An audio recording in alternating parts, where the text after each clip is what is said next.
শেকড়ের টানে উৎসবে মাতোয়ারা বাঙালি, নতুন বছরে অন্ধকার হটিয়ে নবজাগরণের প্রত্যাশা। বৈশাখী শোভাযাত্রায় ঢল, রমনার বটমূলে সুরের মূর্ছনায় নির্ভয় জীবনযাপনের আকাঙ্ক্ষা। এবারে বৈশাখটা একদম উন্মুক্ত এবং আমরা খুবই এনজয় করতেছি। হিংসা বিদ্বেষ সবকিছু কাটিয়ে আবার আমরা নতুন করে যেন সবকিছু ঠিকঠাক ভাবে চলতে পারি, নতুন বছরটাও যাতে ভালো যায়, বিভেদ না করে বৈষম্য মুক্ত একটা দেশ হওয়া উচিত। শান্তিপূর্ণভাবে যাতে আমরা চলাফেরা করতে পারি, নিরাপদভাবে। সবাই যাতে সমৃদ্ধ ভালোবাসা নিয়ে বেঁচে থাকে।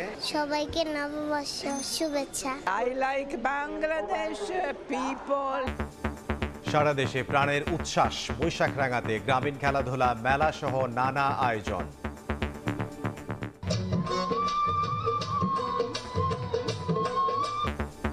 কৃষক কার্ডে চাষির বৈশাখ রাঙালেন প্রধানমন্ত্রী। মিলবে সার, বীজ, ঋণ সহ 10 সুবিধা। টাঙ্গাইলে কর্মসূচির উদ্বোধন, দেশবাসীর আস্থার মর্যাদা রক্ষার অঙ্গীকার।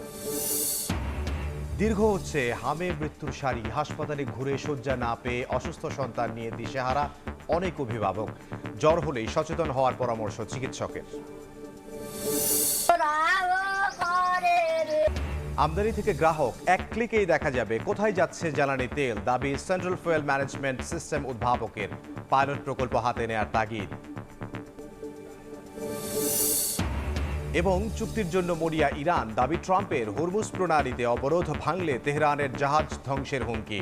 প্রতিরোধের ঘোষণা IRGC'র।